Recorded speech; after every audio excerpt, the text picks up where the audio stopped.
Muito bem, pessoal, vamos começar então essa segunda parte da aula falando sobre o intemperismo, tá? Que é o primeiro processo que a gente estuda nesse chamado ciclo sedimentar, que é uma fração do ciclo das rochas que leva à produção das rochas sedimentares, tá? Então a gente vai ver o intemperismo como processo de alteração de uma rocha qualquer, seja ela ígnea, seja ela metamórfica, seja ela sedimentar, em função das condições atmosféricas, tá?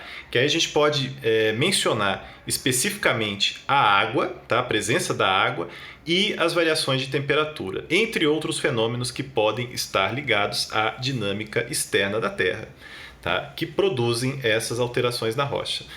Os processos de intemperismo eles são muito variados e a gente agrupa em dois tipos principais, tá? Os processos físicos, que são aqueles que produzem a fragmentação ou a desagregação das rochas, e os processos químicos, que vão produzir uma decomposição. Eles vão alterar o tipo de mineral que existe numa dada rocha, tá? Então, são dois conjuntos bem diferenciados. Alguns autores vão falar em intemperismo biológico também. Aqui a gente está considerando que o intemperismo biológico ele pode ser considerado físico ou mecânico. Quando ele produz desagregação, ele é físico, e quando ele produz decomposição, ele é químico, tá? Então, o intemperismo biológico ele acaba entrando em uma dessas duas categorias.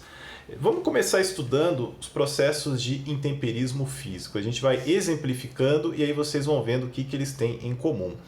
Um desses processos que a gente pode mencionar, a gente chama de crioclastia, tá? Essa palavra clastia tem a ver com fragmentação. Então, tudo que tiver clastia no nome tem a ver com fragmentação. E nesse caso aqui, a gente tem a fragmentação da rocha pelo gelo, né? Como que isso acontece? Numa região em que as temperaturas oscilam bastante, elas ficam abaixo de zero em alguns momentos, ficam acima de zero em outros momentos, você vai ter a água passando do estado líquido para o estado sólido, passando do estado sólido para o estado líquido. Então a água ela vai mudar de fase sucessivas vezes nessas regiões. Quando a gente tem essa mudança de fase do estado sólido para o estado líquido, tudo bem, a água diminuiu de tamanho, né? A água ela é mais densa no estado líquido do que no estado sólido, que é um comportamento que não é muito comum considerando as demais substâncias, né? Mas com a água acontece dessa maneira. Quando a água solidifica novamente, né, se ela estiver dentro da rocha no estado líquido, ela acaba solidificando dentro da rocha, porque as temperaturas caíram bastante, ficaram abaixo de zero, ela vai acabar se expandindo dentro da rocha ao se transformar em gelo, tá? E nesse momento a gente vai ter um acréscimo de pressão dentro da rocha. As pressões vão ficar muito elevadas dentro da rocha, em função desse gelo que foi produzido dentro da rocha, tá? E isso pode produzir o próprio rompimento dessa rocha. Então a rocha ela pode ser fragmentada em função do congelamento da água dentro dela, tá? Então isso vai acabar produzindo um fenômeno que é muito comum nas áreas periglaciais, que são áreas próximas às glaciais, tá? Que são áreas que têm esse derretimento em algum momento do ano do gelo, tá? Para que ele possa, né, para que a água possa penetrar depois nas rochas e produzir esse processo novamente. Um segundo tipo de processo que a gente pode destacar é o processo de termoclastia, tá? Termoclastia tem a ver com essa fragmentação da rocha em função das variações de temperatura. Então as temperaturas elas podem oscilar muito, especialmente em áreas continentais áridas, tá? Essas áreas que são secas, elas vão ter temperaturas muito variáveis ao longo do ano, como por exemplo lá no interior do Saara, lá no interior da Arábia Saudita, né? Então nesses lugares você vai ter oscilações imensas de temperatura, e essas oscilações imensas de temperatura produzem também estresse dentro das rochas, né? Os minerais dentro da rocha eles vão dilatar e vão se contrair frequentemente, né, ciclicamente. E essas dilatações, essas compressões que vão se formar dentro das rochas, elas vão acabar também produzindo um estresse, e essa rocha pode acabar se rompendo, tá? Estudos laboratoriais acabaram mostrando que a termoclastia ela não consegue atuar sozinha, tá? Geralmente ela atua junto com a água. Então a água ela acaba nessas ocasiões entrando nessas estruturas de rochas e acaba produzindo quimicamente também uma alteração da rocha enquanto esses minerais estão se expandindo, especialmente quando eles estão se contraindo, que é aí que a água encontra espaço para entrar nessas rochas. Um terceiro processo que a gente menciona é o processo da haloclastia. Tá? Halo tem a ver com sais, tá? Então é a fragmentação das rochas em função do crescimento dos sais. Tá? Isso é muito comum em áreas litorâneas. Tá? Em áreas litorâneas você vai ter o vento que vai trazer água e sal do oceano. Tá? Não podemos confundir isso com evaporação, tá bom, gente? Na evaporação, a água vai embora e o sal fica. Mas quando você tem o vento borrifando essa água, o vento vai borrifar a água junto com aquilo que está dissolvido dentro dela, tudo bem? E esses sais que estão dissolvidos na água podem acabar se acumulando nos interstícios das rochas, nos espaços que existem nessas rochas. E esses cristais, à medida que eles vão crescendo, eles também vão exercendo uma pressão grande dentro dessa rocha que pode acabar fazendo com que alguns minerais dessa rocha sejam expulsos, né? Então, é um mineral invasor que vai entrar ali, um cristal de halita, um mineral também produzido pelo sal, que vai acabar expulsando um mineral original que vai acabar produzindo buracos nessa rocha que a gente vai chamar de alvéolos. Tá? Então é um outro tipo de processo de intemperismo físico. Um terceiro processo é bem diferente dos outros, ele tem a ver agora com a redução da pressão. Todos os anteriores a gente viu que envolviam de alguma maneira uma pressão que acabava aumentando. Aqui você tem uma diminuição. Em algumas rochas que foram produzidas em ambiente originalmente de alta pressão, como é o caso dos granitos, né, que são produzidos em grande profundidade, na hora que essa pressão é retirada, na hora que eles são expostos, quando tudo aquilo que está acima deles é removido por erosão, eles podem sofrer uma expansão. E essa expansão dessa rocha que sofreu descompressão, ela pode ser acompanhada pela formação de juntas de alívio, tá? Formação de descontinuidades nas rochas. Então ela acaba se fragmentando nesses lugares. E isso é também considerado um processo de intemperismo físico. Tá? Então você viu que todos esses processos em comum tiveram a ver com variações de pressão e variações de temperatura em alguns casos, tá? Como no caso lá da termoclastia. E para terminar o intemperismo físico, a gente também tem a atividade biológica, né? O crescimento de raízes, tá? Em solos, em rochas, também pode acabar produzindo esse estresse, né? Esse aumento da pressão dentro de uma rocha, pode acabar também produzindo a sua fragmentação. Tá? Então todos esses fenômenos têm em comum essas oscilações de pressão e ou temperatura. Né? Pressão a gente está vendo que está sempre envolvido nelas.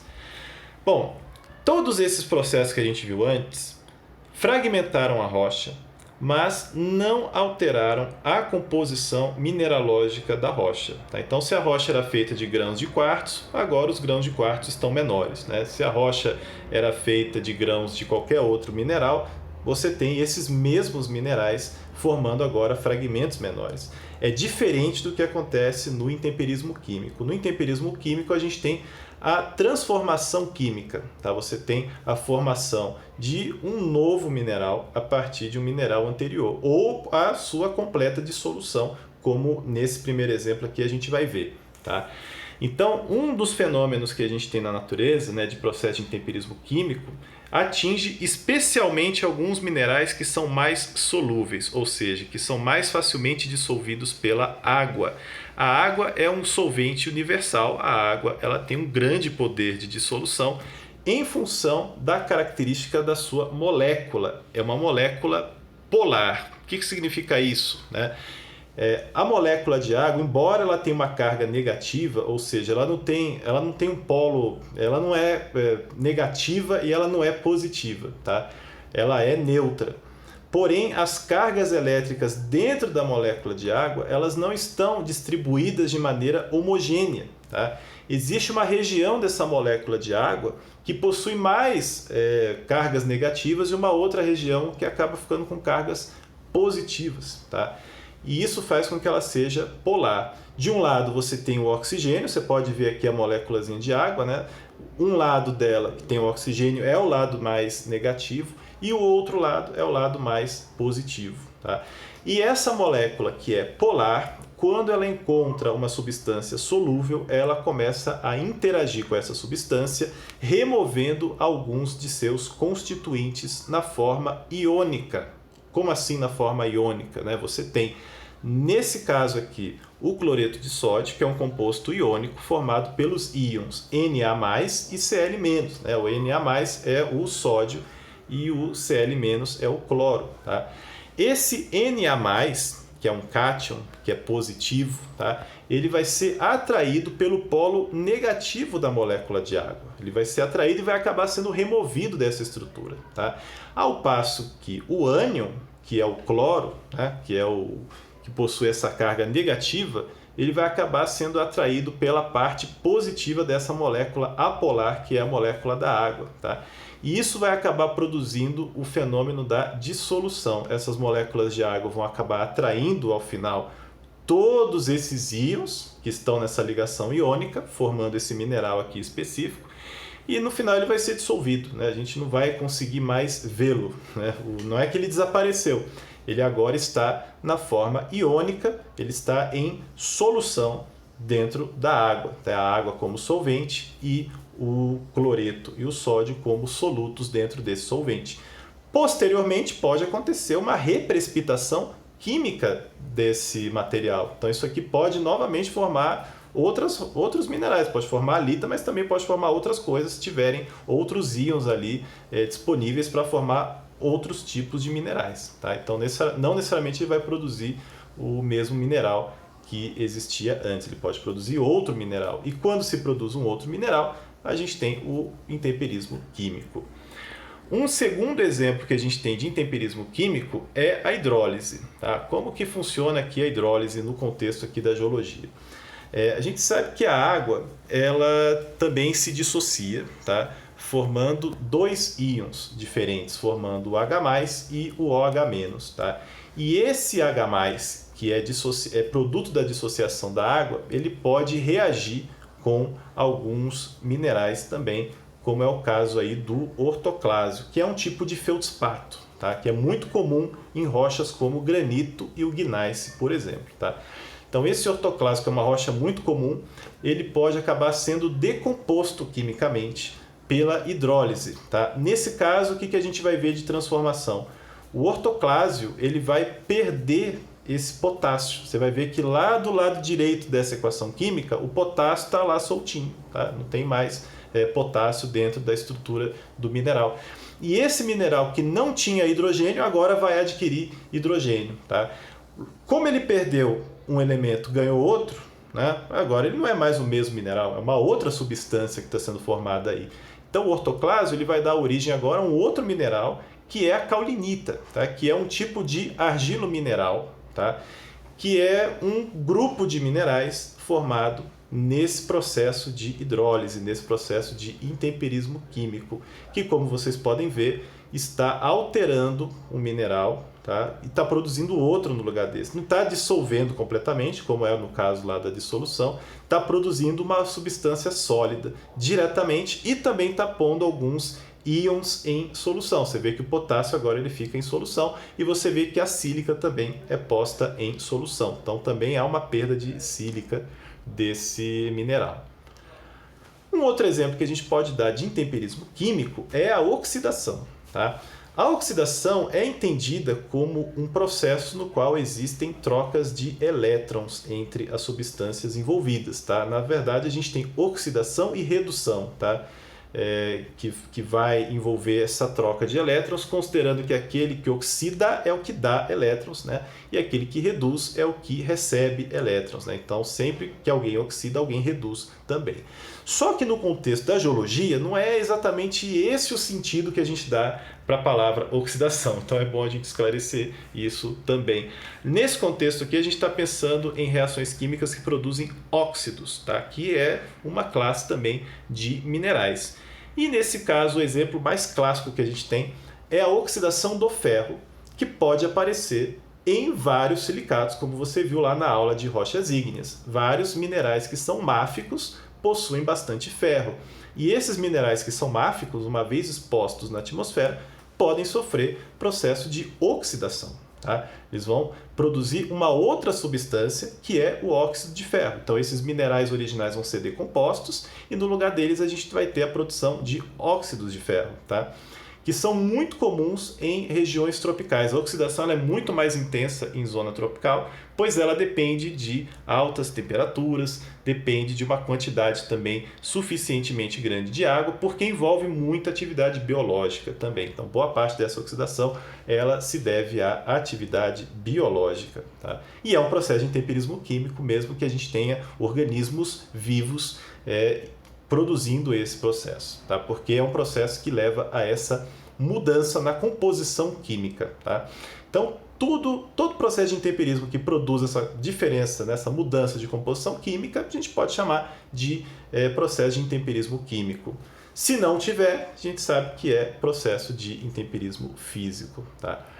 Bom, como que a gente tem o controle dessa velocidade de intemperismo químico? Tá? Algumas regiões têm mais intemperismo químico, outras regiões têm menos intemperismo químico.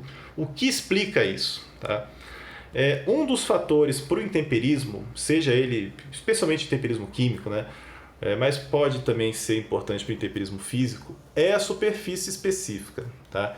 O intemperismo ele é fundamentalmente um processo que ocorre em superfícies de contato, né? Contato entre o meio sólido e o meio gasoso ou líquido, né? No caso da atmosfera ou da água. E quanto maior a superfície de contato houver, mais rápida vai ser a reação, tá? Mais rápido vai ser o intemperismo. Então, se eu tiver, por exemplo, um bloco muito maciço de rocha, esse bloco muito maciço de rocha vai demorar muito mais para ser intemperizado do que o mesmo volume de rocha fragmentado em peças menores. Tá? Então você pode até pensar como que o processo de intemperismo físico que aconteceu no passado pode contribuir para que o intemperismo químico seja mais rápido, porque o intemperismo físico ele vai fragmentando as rochas e ao mesmo tempo o intemperismo químico ele vai alterando quimicamente essas rochas. Tá? Então, nesse exemplo aqui ao lado, você tem um bloco de rocha, na verdade não é um bloco tão grande assim, mas você vê, né, que nesse bloco aqui da esquerda é um cubo só, que tem 24 centímetros quadrados de área. Tá? No exemplo ao lado, a gente fragmentou isso aí, criou novas superfícies e ele ficou com uma área agora bem maior. Tá? Um segundo fator que contribui para que haja variações na velocidade de intemperismo químico é o clima, pois é justamente o clima que vai fornecer a água necessária para fazer o intemperismo químico e as temperaturas que vão influenciar na velocidade desses processos. Tem uma relação, uma lei que diz o seguinte, né, que nas temperaturas ambientais da Terra, quando a gente tem um aumento de 10 graus na temperatura, as velocidades dos processos dobram, tá? Que é a lei de Van 't Hoff. Tá?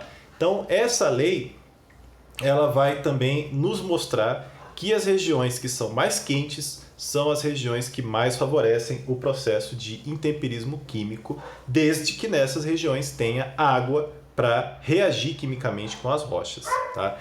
E isso explica para nós, né, quando a gente olha esse mapa e lembra daquele mapa lá dos climas, a gente entende por que nessa região tropical o intemperismo químico é tão intenso, pois é justamente a região que tem mais chuvas, é a região que tem as maiores temperaturas. Então o intemperismo químico ele vai ser o mais intenso e vai produzir mantos de intemperismo, que são resultantes do processo de intemperismo, mantos mais profundos e, consequentemente, solos mais profundos também.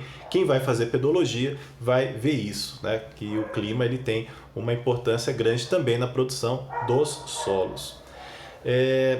Já nas regiões áridas, como você pode ver aí no mapa, no caso do Saara, por exemplo, o intemperismo químico ele já é muito fraco. Não é por causa da temperatura, né? Nesse caso é porque realmente não tem água suficiente para produzir intemperismo químico intenso nessa região. Então no Saara o intemperismo químico é muito lento e quem acaba ganhando é o intemperismo físico, especialmente nos processos de termoclastia e haloclastia, que são mais importantes nos desertos.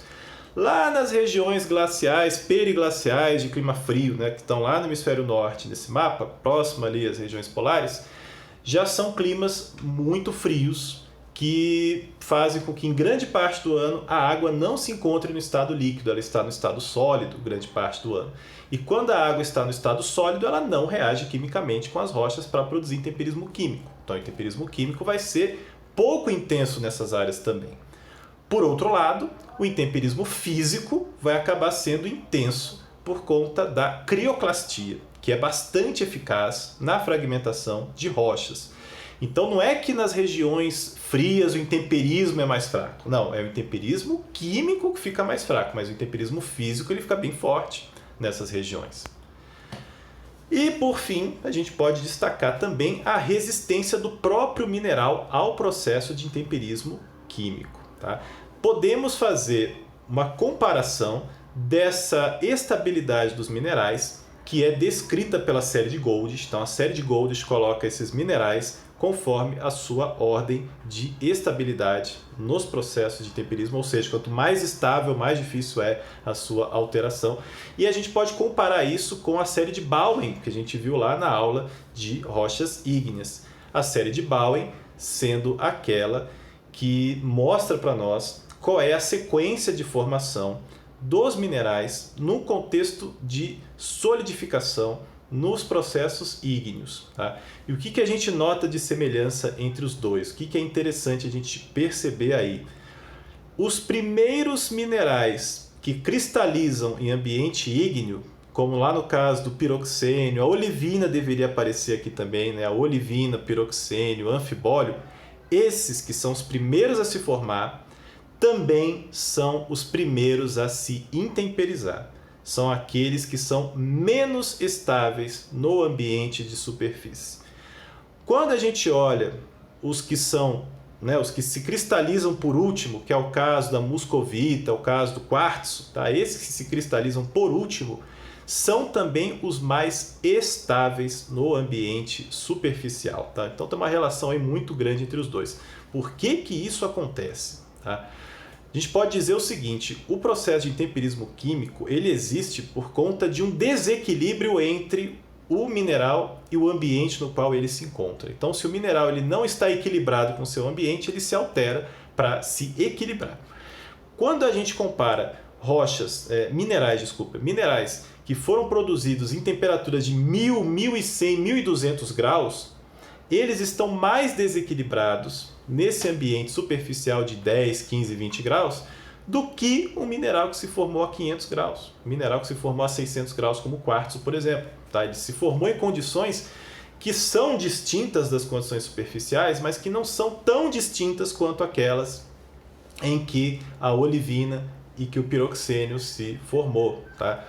Então, esses minerais que se formaram em altas temperaturas, eles estão mais instáveis aqui na superfície. Tá? O que é interessante a gente notar também, que na série de Goldish, os minerais mais estáveis de todos, que são óxidos de ferro e hidróxidos de alumínio, esses são justamente os que se formaram na superfície. Então, eles já foram formados em ambiente de intemperismo. Então, eles já estão adaptados a esse ambiente. Então, logicamente, são os que vão ter uma maior dificuldade de se intemperizar. E lá na base da série de Goldish a gente pode perceber aí a presença dos minerais que são mais solúveis. Então é a alta solubilidade deles que vai fazer com que eles estejam nessa posição inferior, já não tem a ver com temperatura de formação, que é a calcita e a halita. Eles são muito solúveis, eles são muito instáveis, tanto que eles aparecem, a halita principalmente, a halita aparece em regiões áridas, em regiões úmidas você não encontra a halita aflorante, né? Você não encontra a halita exposta, porque ela é prontamente dissolvida pela água. Tá? Então é interessante a gente notar que os minerais em si também controlam essa velocidade do processo de intemperismo. Bom, tanto o intemperismo químico quanto o físico vão produzir sedimentos. O intemperismo químico ele pode produzir as argilas, que estão aí na base dessa tabela, né? Como também pode produzir íons que ficam em solução, que também são sedimentos químicos. Né?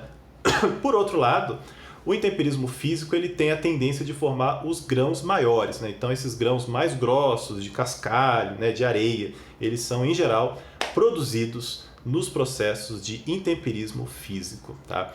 Aqui ao lado a gente tem uma classificação dos sedimentos. O que é o sedimento? O sedimento é esse material solto que é produzido a partir da alteração de uma rocha. Tá? Um material solto, um material que não é consolidado. Ou seja, sedimento não pode ser confundido com rocha. Enquanto a rocha tem vários grãos que estão grudados entre si, sedimento tem grãos que estão soltos, eles não estão grudados.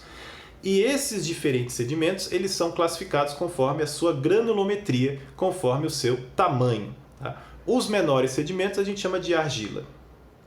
Entre as argilas e as areias, que a gente conhece bem, são sedimentos de tamanho intermediário, tem o chamado silt. Tá? Então, o silt é uma fração intermediária aí entre as argilas e as areias. Né? As areias são aquelas que a gente consegue ver a olho nu, um grão individualmente, até 2 milímetros de diâmetro. Quando ele passa disso, ele pode ser chamado de cascalho. Nesse caso aqui está sendo chamado de balastro. E aí você pode ver que esses diferentes sedimentos podem dar origem a diferentes rochas. Tá? Então, sedimento grosseiro pode produzir rochas sedimentares que vão ser chamadas de brechas ou de conglomerados. Vai depender da forma desses grãos. Né? Se a gente tiver grãos pontiagudos, né, grãos que são angulosos, essa rocha sedimentar vai ser conhecida como brecha, tá, desses grãos mais grosseiros. Se esse grão grosseiro for mais arredondado, a rocha que vai ser produzida pela consolidação desses grãos vai ser chamada de conglomerado. Tá? Depois a gente vai ver mais para frente como é que se forma isso. Se a gente tiver a areia dando origem posteriormente a uma rocha, no processo de diagênese, de litificação, essa rocha vai ser chamada de arenito. Tá? Se um silt produz a rocha, né, um depósito de silt produzir rocha, vai ser chamado de siltito. Se a argila produz uma rocha, vai ser chamada de argilito. E aí você pode ter outras rochas também produzidas por diferentes frações desses minerais aqui, ou desses grãos aqui de diferentes tamanhos. Pode ter a ver também com o tipo de mineral que aparece. Então a terminologia é mais complexa do que a gente está colocando aqui. E mais para frente a gente vai ver também que as rochas sedimentares elas se dividem em diferentes grupos. O grupo das rochas detríticas ou clásticas, que são produzidas por sedimentos que não chegaram a ser totalmente dissolvidos no processo de intemperismo químico. São aqueles que foram fragmentados no processo de intemperismo físico ou os grãos de argila que foram produzidos no processo de intemperismo químico. Tá? Então, todos aqueles que não chegaram a formar solutos na água, a gente vai chamar de rochas detríticas ou clásticas. Né? Elas são feitas de pedaços de rochas anteriores. Um segundo grupo das rochas sedimentares a gente pode chamar de rochas químicas. Aí sim elas são produzidas por aqueles materiais que foram dissolvidos e posteriormente foram precipitados quimicamente numa solução aquosa. E no final a gente pode falar também de rochas sedimentares que foram produzidas diretamente por processos orgânicos. Tá? Não vamos confundir aqui com a definição de mineral, tá bom, gente? Na definição de mineral a gente não pode ter processo orgânico formando mineral, é mineraloide. Mas aqui a gente está falando de rocha, tá? E aí a rocha pode sim, ela pode ter uma origem biológica, né? No caso, rochas sedimentares, que são bioquímicas ou rochas chamadas de orgânicas, como conchas, né? Que podem se acumular após a morte dos animais. Para a gente chegar nisso aqui, a gente vai voltar nesse assunto lá no final, depois de ter discutido os processos pelos quais movem os sedimentos na superfície da Terra, que são processos das mais variadas origens em função de climas. Tá? Então a gente vai ver que tem processo fluvial, processo eólico, processo glacial. São diferentes processos, processo costeiro também, processo marinho, diferentes processos que acabam em diferentes ambientes produzindo rochas sedimentares que também são diferentes. Só para a gente lembrar, nesse curso a gente está usando como referência o livro Para Entender a Terra, especialmente na parte de clima hoje, né? A gente pode estudar pelo Para Entender a Terra, e o Decifrando a Terra, quando a gente fala de intemperismo, né? Também pode estudar por ele, que esse assunto está lá também. É isso, gente, muito obrigado e até a próxima.